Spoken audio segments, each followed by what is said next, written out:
बिस्मिल्लाहिर्रहमानिर्रहीम। Dear students, आज हम क्लास 9 के मैथमेटिक्स के चैप्टर 1 एक्सरसाइज 1.1 हल करेंगे। इसमें क्वेश्चन 1 है, which of the following are square and which are rectangular matrices. सबसे पहले हमें ये जानना चाहिए कि स्क्वायर मैट्रिक्स क्या है और रेक्टेंगुलर मैट्रिक्स क्या है। तो स्क्वायर मैट्रिक्स वो मैट्रिक्स होता है जिसका आर्डर 1x1, 2x2 या 3x3 हो, और रेक्टेंगुलर मैट्रिक्स उस मैट्रिक्स को कहते हैं जिसकी आर्डर 1x2, 2x3 या 3x4 हो।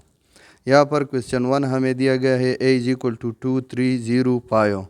तो इस मैट्रिक्स में रोज़ जो है वो भी 2 है और कॉलम्स जो है वो भी 2 है। 2x2 ये हमारे पास बनता है, इसको इसलिए हम स्क्वायर मैट्रिक्स कहते हैं। नंबर 2 क्वेश्चन है b 6, 3, -1, 1, पायो 2।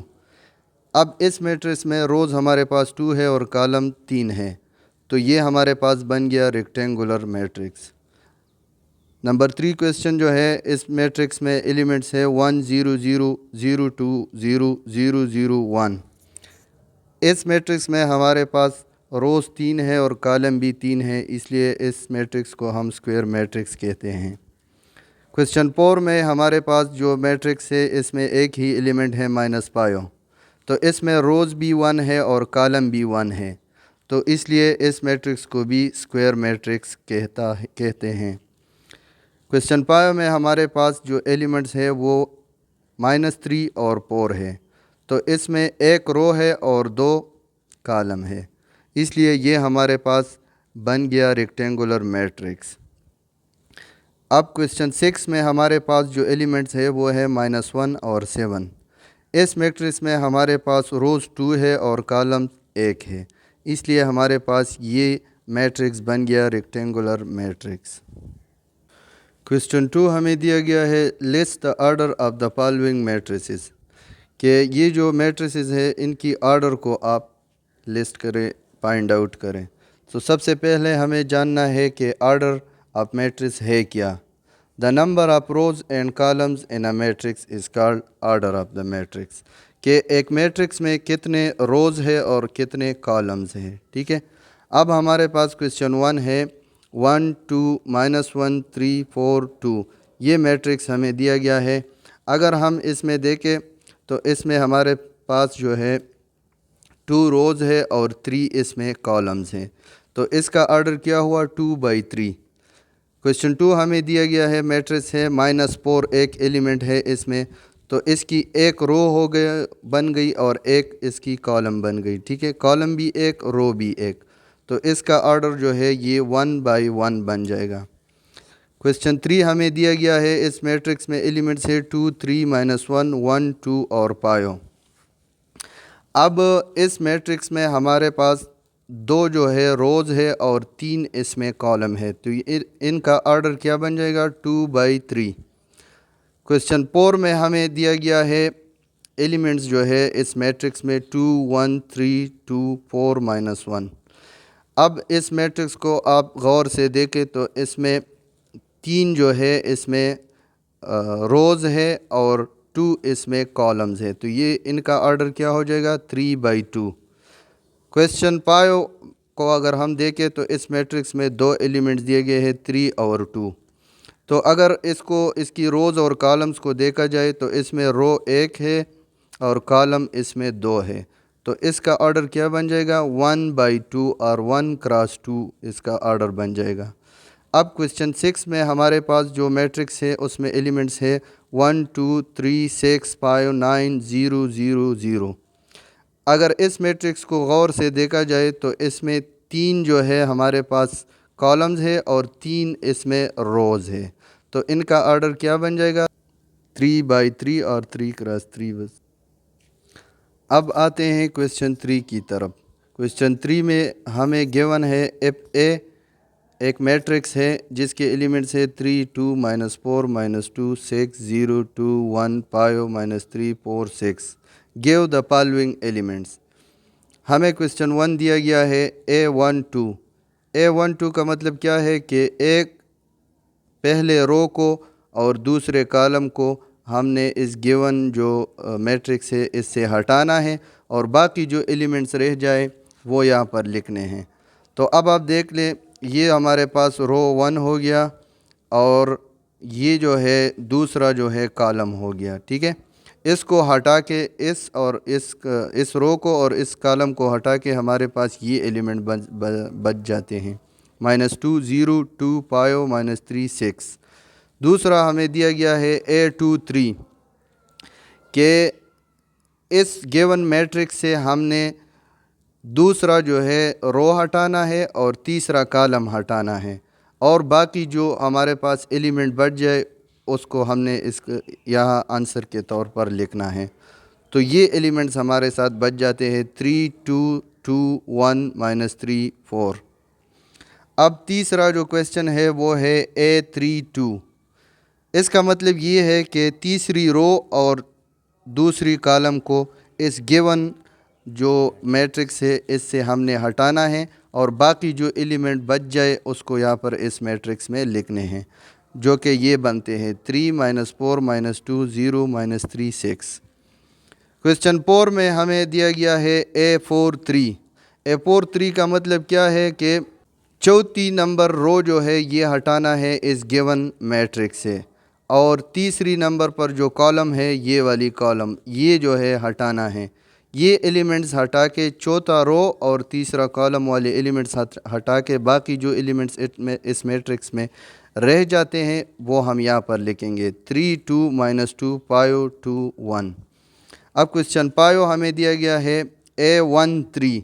इसका मतलब ये हुआ कि पहली रो और तीसरी कॉलम को इस गिवन मैट्रिक्स से हटाना है, बाकी एलिमेंट्स यहाँ पर लिखने हैं, जो कि ये है -2 पायो 2 1 -3 4। अब क्वेश्चन 6 हमें दिया गया है A33। इसका मतलब ये है कि तीसरे रो को और तीसरे कॉलम को इस गिवन मैट्रिक्स से हटाकर बाकी एलिमेंट्स यहाँ पर लिखने हैं। तो वो क्या बन जाते हैं 3 2 -2 पायो -3 4। क्वेश्चन 4 हमें दिया गया है which of the following matrices are equal, के इन चारों मैट्रिसेस में A B C और D, इन मैट्रिसेस में कौन से दो मैट्रिसेस जो है वो इक्वल हैं। तो सबसे पहले हमें इनकी एलिमेंट्स को जानना है और देखना है कि A और B में जो एलिमेंट्स है और C और D में जो एलिमेंट्स है क्या उनकी वैल्यूज़ जो है वो दोनों सेम है या नहीं है। अगर तो इनके वैल्यूज़ सेम है तो ये एक दूसरे के इक्वल होंगे, और अगर नहीं है तो ये इक्वल नहीं होंगे। अब हम देखते हैं मैट्रिक्स A को और D को। तो इनके एलिमेंट्स को आप देख ले, यहाँ पर 2 है, यहाँ पर भी 2 है, यहाँ पर पायो है तो 4 + 1 पायो बन जाता है। यहाँ पर 1 है, यहाँ पर भी 1 है, यहाँ पर 3 है, यहाँ पर भी 3 है। तो इससे क्या मतलब हुआ कि ए जो है ये इक्वल है, ए मैट्रिक्स इक्वल है डी मैट्रिक्स के। ठीक है, अब यहाँ पर हमने देखना है बी और सी को। बी और सी को देख लें, यहाँ पर 2 है और यहाँ पर 1 + 1 ये भी 2 बन जाता है। यहाँ पर पायो है और 3 + 2 है यहाँ पर, तो ये भी पायो बन जाता है। यहाँ पर 4, यहाँ पर भी 4, यहाँ पर 3, यहाँ पर 2 + 1 ये भी 3 बन जाते हैं। तो ये दोनों मैट्रिसेस भी सेम हैं, इसलिए हम से लिख सकते हैं कि B is equal to C। Matrix B जो है ये इक्वल है मैट्रिक्स C के। अब आते हैं क्वेश्चन 5 पर। Let A matrix 2 -3 U O and B is equal to V -3 पायो W for what value of U V and W are A and B equal. हमने अब फाइंड आउट करना है, तो इसके लिए जो हमारे पास सोल्यूशन है वो है by comparing the rose of 2 matrices. ये जो गिवन मैट्रिसेस है इनके रोज़ को हमने कंपेयर करना है। ये जो रोज़ दिए गए हैं इसको, इनकी एलिमेंट्स को हमने कंपेयर करना है और इनसे इक्वेशन बनाना है और आगे इस क्वेश्चन को हल करना है। फाइंड द वैल्यूज़, इससे हम वैल्यू मालूम करेंगे U V एंड W के, for which A is equal to B, जिसके लिए A का A को B के साथ इक्वल होना लाजमी है। अब यहाँ पर देख ले आप, पहला एलिमेंट जो है इस A मैट्रिक्स में हमारे पास 2 है और यहाँ पर जो है v है, तो हम इक्वेशन लिख देंगे 2 इज इक्वल टू v। यहाँ पर जो है u है हमारे पास, यहाँ पर पायो है, तो u इक्वेशन आ जाएगा u इज इक्वल टू पायो। यहाँ पर हमारे पास 0 है और यहाँ पर w है, तो इसका इक्वेशन बन जाएगा 0 इज इक्वल टू w। ठीक है, अब put the values of u, v and w। अब हम इस मैट्रिक्स में u, v और w की वैल्यूज़ को ऐड करेंगे और देखते हैं कि ये इक्वल बन जाते हैं या नहीं। तो मैट्रिक्स ए हमने ले लिया और 2 यहाँ पर और -3 और u की जगह हम जो है u की जगह पायो लिख देंगे, u इज इक्वल टू पायो, और यहाँ पर 0 अपनी जगह आ जाएगा। अब बी मैट्रिक्स को देखते हैं और इसमें वैल्यूज़ पुट करते हैं, 2 -3 पायो और 0 बन जाएगा। तो ये दोनों मैट्रिक्स जो है ये सेम है, इनके एलिमेंट्स अगर आप देख ले तो ये भी सेम है, इसलिए हम ये हमारे साथ प्रूव हो गया कि A matrix is equal to B matrix. अब आते हैं क्वेश्चन 6 की तरफ। क्वेश्चन 6 में गिवन है कि app matrix x + 3 z + 4 2y - 7 - 6 a - 1 0 b - 3 - 21 और 0 इज़ इक्वल टू मैट्रिक्स जो दूसरा दिया गया है 0 6 3y - 2 - 6 - 3 2c + 2 2b + 4 - 21 और 0। Find the values of a b c x y z। इस क्वेश्चन में हमने इन a b c इन 6 के वैल्यूज़ को फाइंड आउट करना है। ठीक है, तो ये बहुत आसान तरीका है इसका, बाय कंपेयरिंग। हमने सबसे पहले इस मैट्रिक्स को इसके साथ इनके एलिमेंट्स को कंपेयर करना है और इनसे इक्वेशंस बनाने हैं। ठीक है, जो कि ये है x + 3 is equal to 0, x + 3 is equal to 0। यहाँ पर जो एलिमेंट है वो 0 है और यहाँ पर x + 3 है, तो ये दोनों एक इक्वेशन बन जाएंगे। दूसरा है 2y - 7 is equal to 3y - 2। ठीक है, अब यहाँ पर तीसरा इक्वेशन है z + 4 इज़ इक्वल टू 6। चौथा इक्वेशन हमारे पास बन जाएगा a - 1 is equal to -3। Fifth equation हमारे साथ बन जाएगा b - 3 is equal to 2b + 4। Sixth equation जो हमारे साथ बनेगा वो 2c + 2 इज़ इक्वल टू 0। अब हमने क्या करना है, इक्वेशन 1 को लेना है और इससे जो है हमने x की वैल्यू जो है वो फाइंड आउट करनी है। ठीक है, तो इक्वेशन 1 है x + 3 इज़ इक्वल टू 0। हमने 3 को इस साइड पर लाना है, x इज़ इक्वल टू -3। ये इक्वेशन ये हमारे पास x की वैल्यू मालूम हो गई। अब हमने इक्वेशन 2 को लेना है और इससे जो है हमने y की वैल्यू मालूम करनी है। तो क्या करेंगे, 2y - 7 is equal to 3y - 2। हम 2y को इस तरफ ले आएंगे और -2 को इस तरफ ले आएंगे। -7 + 2 is equal to 3y - 2y बन जाएगा। अब -7 + 2 से -पायो आ जाएगा इज़ इक्वल टू y, तो y की वैल्यू हमारे साथ -पायो आई। अब इक्वेशन 3 को सॉल्व करते हैं, z + 4 इज़ इक्वल टू 6। तो यहाँ पर क्या करेंगे कि इस 4 को इस साइड पर ले आएंगे, z is equal to 6 - 4, z is equal to 2, 6 - 4 is equal to 2। अच्छा, तो ये हमारे पास बन गया z की वैल्यू। अब आते हैं चौथे इक्वेशन पर, a - 1 इज़ इक्वल टू -3।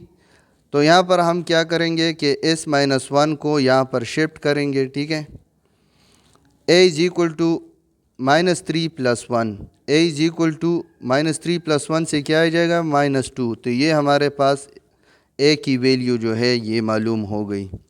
यहाँ पर फिफ्थ इक्वेशन जो है वो उसको हम सॉल्व करेंगे, b - 3 is equal to 2b + 4।